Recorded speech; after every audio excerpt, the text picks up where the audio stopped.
I didn't ask to move in with them. It was Rachel's idea. She said it would be better for everyone if I sold the condo and came to live with them. Michael looked at the floor the whole time she was talking, nodding like a student who didn't study for the test, but hoped for a passing grade anyway. Rachel used phrases like mutually beneficial and smart consolidation. But what she meant was, I was getting old, and they had a mortgage they couldn't afford. And so, I gave them what I had. My savings. Every last dollar of the life insurance money from George. $180,000. In return, they promised me a space of my own. A finished guest suite in the basement, bright, with a private entrance and a small patio. Rachel even showed me sketches on her iPad. She smiled with her lips tight and teeth showing. Michael said nothing. I wanted to believe that meant agreement. I've since learned silence is not always peace. We signed the papers together. A lawyer Rachel found handled it. I remember the conference room smelling like printer ink and cold coffee. The pen clicked once before Michael picked it up. He signed fast. Rachel held my hand after I signed and told me I would never regret this. 3 months later, the guest suite was still unfinished. My bed was a futon in the corner of the laundry room. There were boxes around me labeled Christmas, books, and Rachel's shoes. I kept to my side, folded my blanket each morning, and kept quiet. I didn't want to be a burden. At first, Rachel asked if I wanted to eat with them. I always said no, pretending I wasn't hungry. She stopped asking. Michael stopped talking too. He came home late. Some nights I only knew he'd been there because his muddy shoes were by the door. There was no yelling, no fights, just a steady retreat like the tide pulling back. Quiet, consistent, cold.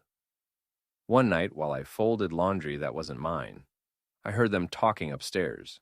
The vents carried their voices. Rachel said she was tired of stepping around me. Michael said he didn't know what to do. She said, make her uncomfortable, she'll leave on her own. That way, it's her choice. I didn't cry, not that night. Instead, I went back to the box labeled books and pulled out a folder. Inside was a copy of the deed. Property title, joint ownership. Rachel had insisted we include me so I'd feel secure. I doubt she read the wording carefully. I had. Nearly half of this house was legally mine. The next morning, I made coffee early and sat by the back door before anyone else was awake. The kitchen was quiet except for the hum of the refrigerator and the occasional groan from the pipes. I stared at the trees in the backyard. Summer was slipping into fall, and the leaves had started to yellow at the edges. It felt right, like something ending. Rachel walked in wearing her workout clothes and earbuds. She looked surprised to see me, then annoyed. She didn't speak. Just grabbed a protein shake from the fridge and left without meeting my eyes. I sat still, cup warm in my hand, heartbeat slow and even. I didn't sleep much that night. I kept hearing her words. Make her uncomfortable. She'll leave. I thought about all the moments she'd already tried. The water heater mysteriously turned off. My clothes shrunk in the dryer. My food thrown away because it was expired, though I'd only bought it the day before. Michael used to check on me. Just quick things. How's your back, Mom? Need anything from the store? But that faded fast. He became like a shadow at dusk. Almost there, almost not. Once, I stood behind him at the sink, waiting to say goodnight. He didn't turn, didn't hear me. I walked away. I didn't tell anyone what I'd heard through the vent. Not that day, not the day after. What would I have said?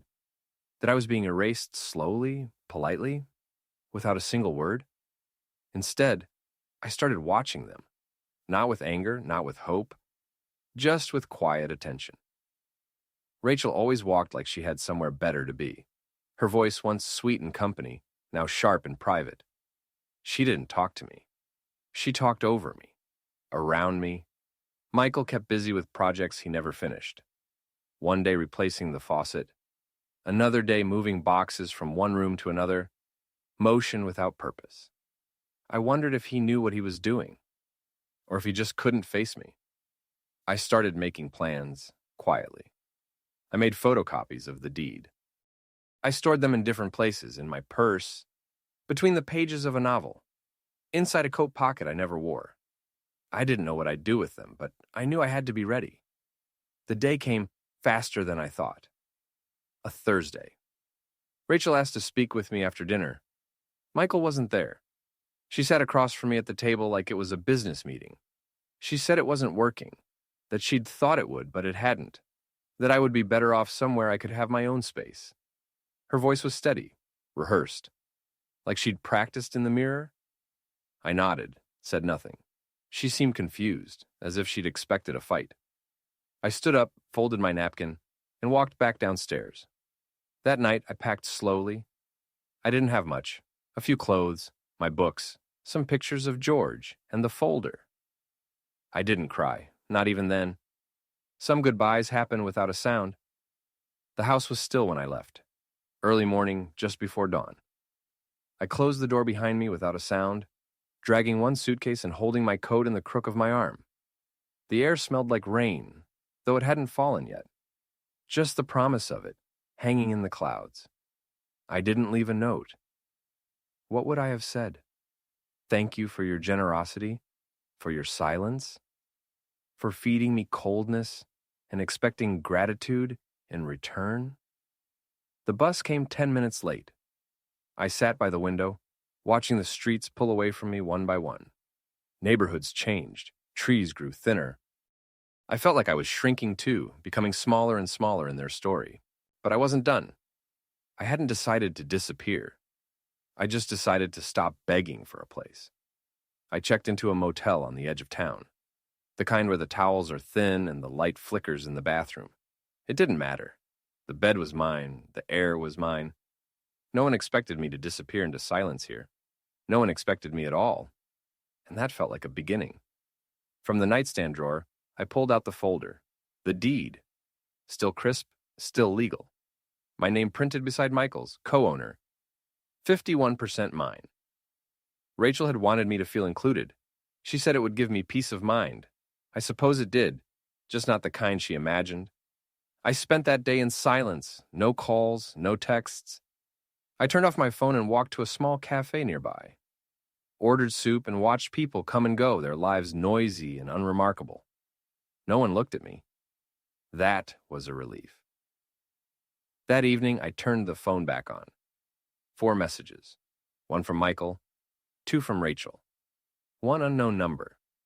I didn't listen to any of them. Not yet.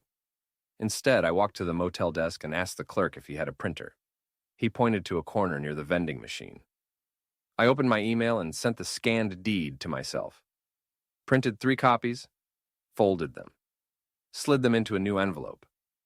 The next morning, I mailed 1 to the county clerk, the second to the title office, the third I kept. That's when I remembered the extra house key, the one Michael gave me when I first moved in. It was still in my purse, tucked behind a receipt from the grocery store. I held it in my palm, cold and familiar. It didn't unlock love, it didn't open trust, but it was mine. And it meant something. They had closed the door on me, but I still held a key. On Sunday, I took the bus back. Same route, same stops. But this time, I sat straighter. No suitcase, just my purse, and the key resting quietly at the bottom. The sky was overcast, and the houses all looked a little more tired than I remembered. I got off 1 stop early. I needed to walk.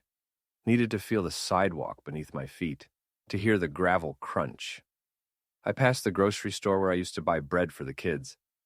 The bench I once waited on when Rachel was late picking me up. These small places had memories, but they were quiet now. Their street was empty, not even a parked car. I walked up the drive slowly. The house looked unchanged. The flowers I planted last spring still clung to the edge of the porch, brittle but upright. I reached into my purse and felt the key between my fingers. It was still cold. It had been cold the whole week. I didn't ring the bell. I didn't knock. I used the key. The door clicked open, and for a second, I waited, expecting something to stop me. But nothing did. I stepped inside. The house smelled like cinnamon and something fried. Sunday breakfast, probably. A stack of mail sat by the stairs. A pair of shoes I didn't recognize, and voices upstairs, distant, muffled.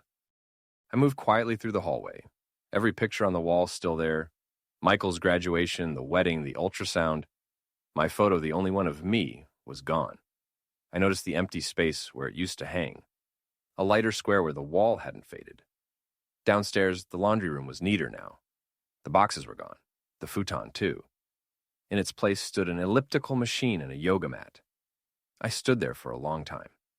My room, my corner, turned into something for burning calories and sweat. They had erased me efficiently.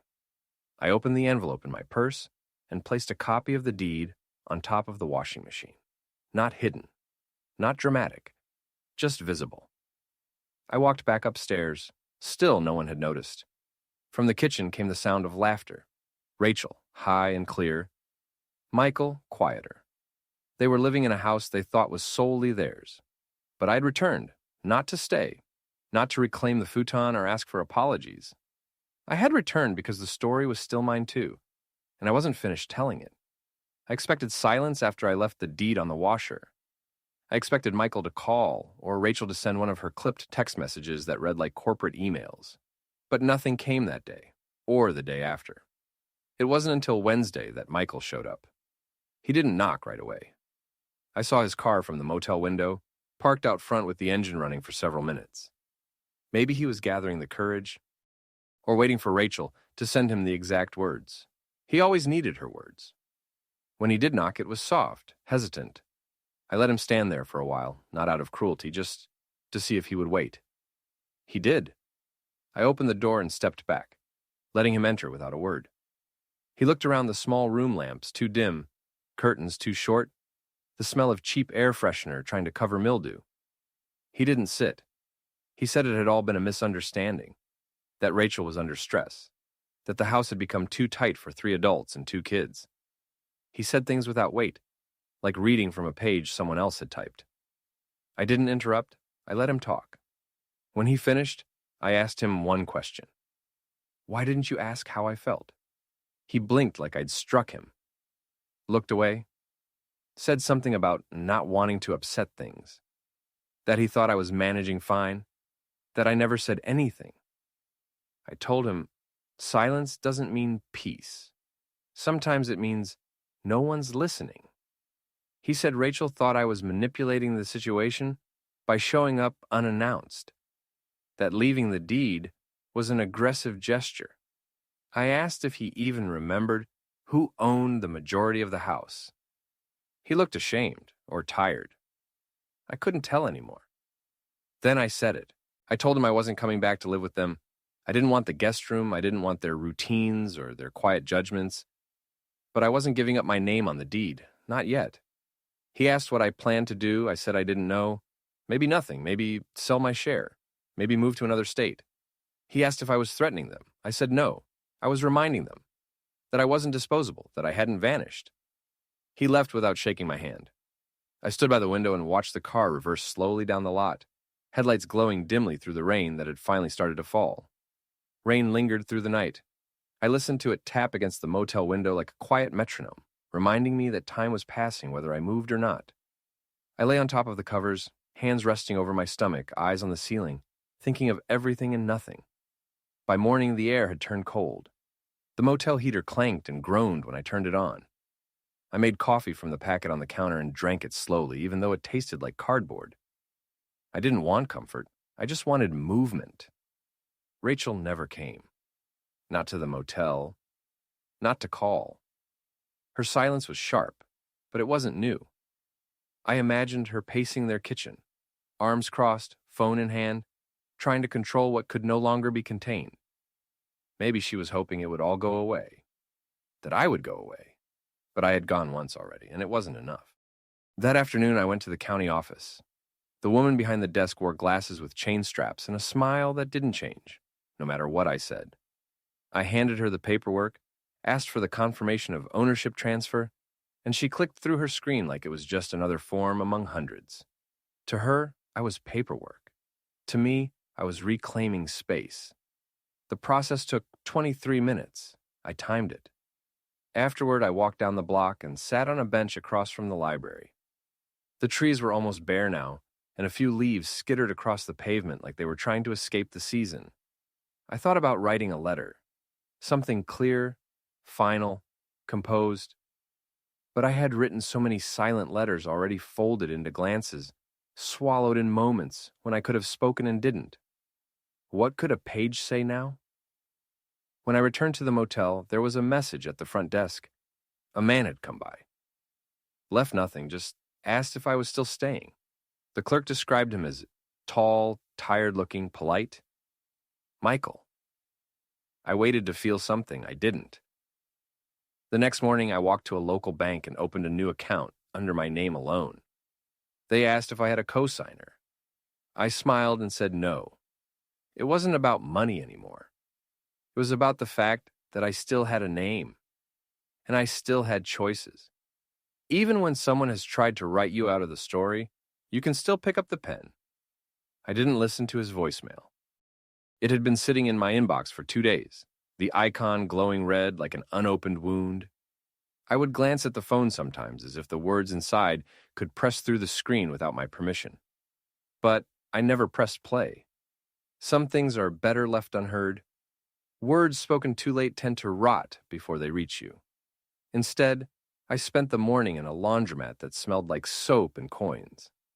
My clothes spun in circles while I watched a young father feed his daughter crackers from a Ziploc bag. He was gentle with her.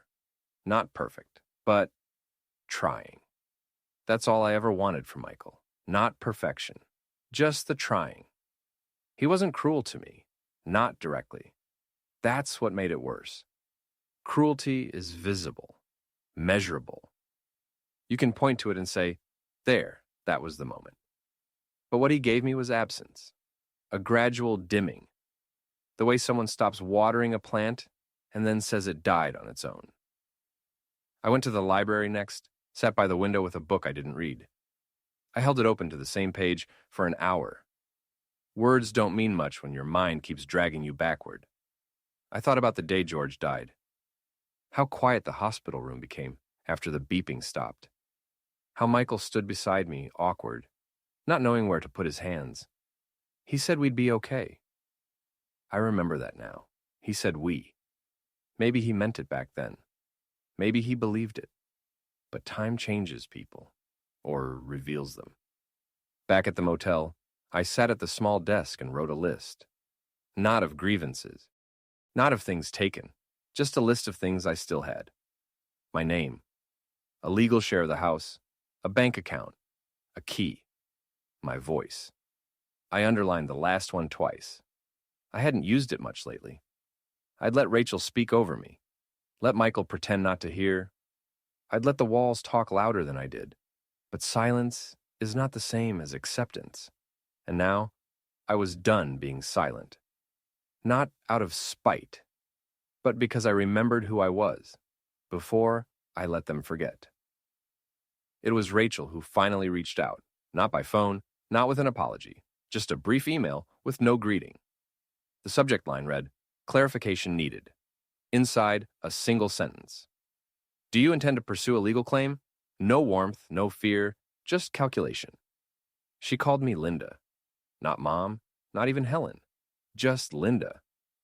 I stared at it for a long time, trying to decide what stung more, the coldness or the fact that I no longer surprised her. The woman who had once asked me to live with them, the one who placed her hand over mine at the notary office and said we were family. She now typed my name like it belonged to someone who had rented a room and overstayed. I didn't reply. Instead, I closed the laptop and stepped outside. The air was brisk, wind tugging at the edges of my coat. A child passed by on a scooter, calling for someone named Max. A dog barked in the distance. The world was still moving. I stopped by a bakery and bought a roll I didn't need. The girl at the counter smiled without knowing what it meant to me. To be seen without judgment. To be called ma'am without tension behind it. Back at the motel, I placed the roll on the nightstand and sat by the window. I thought about the question Rachel had asked. Do I intend to pursue a legal claim? I didn't know yet. What I knew was this. I had no interest in revenge, but I also had no interest in disappearing. Not anymore. My entire life had been built around stepping aside, letting others speak first, giving, adjusting, accommodating. I called it kindness. They called it expectation. That's the danger of generosity.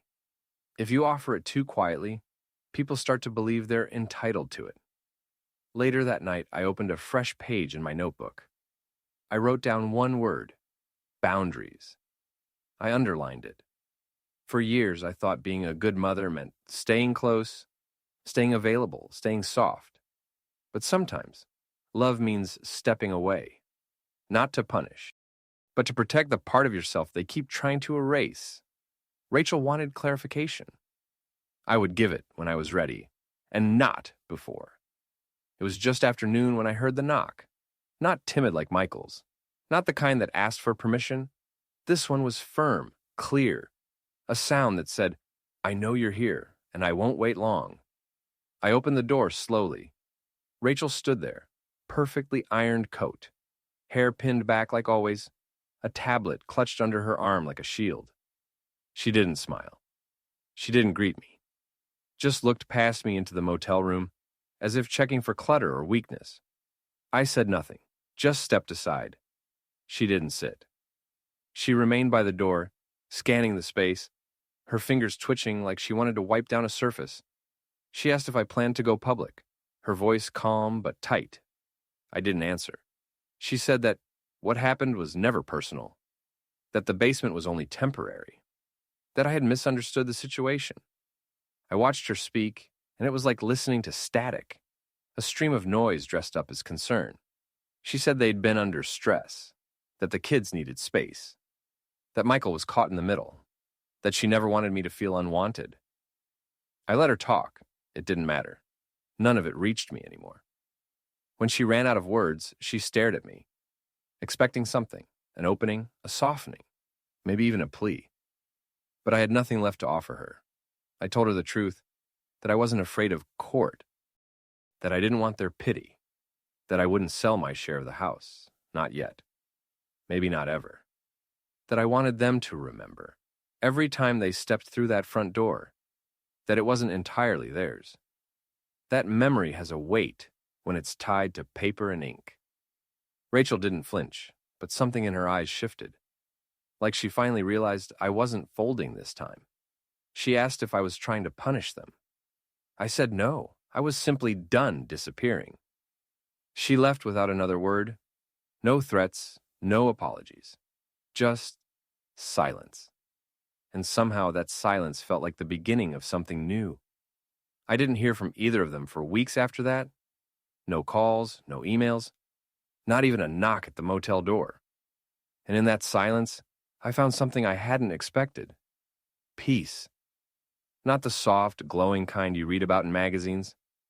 This was a sharper peace. A kind that comes after the storm, when everything has been broken and there's nothing left to cling to. The kind that lets you sit with yourself and finally hear your own breath. I took walks every morning, down side streets and quiet alleys. I found a bench near the river and sat there with coffee, watching the water move without needing to be noticed. I didn't check my phone. I didn't rush anywhere. For the first time in years, I wasn't being measured by what I gave or how little space I took up. I had space now. I went to a free legal clinic downtown. Spoke with a woman named Karen, who wore worn shoes and had eyes like steel. I showed her the deed, told her the story, and waited for judgment. She didn't judge. She asked me what I wanted. I told her I didn't know yet. Maybe to hold the share just long enough that they never forget. Maybe to sell it to someone who'd paint the living room a color Rachel hates. Or maybe to leave it in my will to a shelter for women like me. Women erased quietly by the people they loved. Karen smiled and said, "Sometimes it's enough just to hold the pen." That night I sat on the motel bed and opened an old photo album I'd carried with me all this time. Pictures of Michael when he was small. His crooked smile. The way he used to reach for my hand without looking. I didn't cry. I just looked. And then I closed the book. Because there's a difference between remembering and returning. And I was done returning to places where my absence was easier than my presence. I received a letter 2 days before Thanksgiving. Not a card, not an apology. A formal envelope, return address typed, no handwriting. Inside, a printed message from a law office. Rachel and Michael had begun the process of refinancing the house. They were requesting my signature to remove my name from the title. There was no offer attached, no explanation. Just a line at the end. Your cooperation would be appreciated. I stared at it for a long time. It was the final erasure. Not spoken, but written. They wanted to finish the story without me in it. To sweep the last piece of me out of their frame, I folded the letter neatly and placed it in the drawer beside the bed. Later that evening, I walked to the corner store and bought myself a slice of pecan pie in a plastic container. I hadn't eaten that kind in years. It was what George used to bring home when we couldn't afford more, a treat wrapped in memory. I ate it slowly, watching the motel television flicker through commercials. Every image loud, every voice shouting joy, families gathered around turkeys, laughter choreographed for cameras. None of it made me feel small. Because this year, I was alone, but not invisible. I wasn't waiting for a call. I wasn't holding my breath for a plate at someone else's table. I was full in the ways that mattered now. The next morning, I went back to the legal clinic and asked Karen to prepare a response. We drafted a letter. Not angry, not bitter, just clear. I would not be signing away my share. I would not be erased. Ownership meant presence, meant history, meant reminder. And sometimes, reminders are the only thing left that carry truth. I signed the letter with my full name. Not mom, not mother, not a guest. Just a woman who finally understood that love without dignity is just a softer kind of abandonment. Winter came quietly. The river froze over in soft sheets. The motel pipes groaned louder in the mornings. I bought a second-hand coat from a thrift store nearby. Dark blue with a missing button. It kept me warm just enough. I didn't move back. I didn't sell. I didn't respond to the second letter they sent, nor the third. Karen handled all of it now. She said I could let them keep knocking if I wanted. Sometimes silence is the answer they least expect. I found a part-time job at the local library, organizing shelves. No one asked about my past. I was just a name on a lanyard, a set of hands that moved books from cart to shelf. The quiet of the place matched something inside me. One afternoon, I walked by their house, not to spy, not to punish myself, just to see it one last time as something neutral. The curtains were new. A wreath hung on the door. The yard was clean, the same flowers I planted long gone. I didn't stop walking. I didn't cry. It was just a house now. Not mine, not theirs either. Just a structure that once held a story that ended before it was ever spoken aloud. I went back to the library and slipped a note inside a returned copy of a forgotten novel. It read, in small letters, "You are allowed to outgrow your silence. No one would know it was mine." That made it feel truer. Later, I sat in the break room and drank tea from a chipped mug. One of the younger librarians asked if I had plans for Christmas. I said no. She smiled and said, "Come to my place. It's messy and loud, but the food is real." And I realized I had space in my life for new stories. Small ones, kind ones. Ones that didn't require me to disappear to be loved. I'm not waiting for forgiveness anymore. I am no longer a guest in my own life. And that house? Let it stand. Let it carry my name quietly in its foundation. Let it remember me when they try not to. Because I was there, and I stayed long enough to leave whole.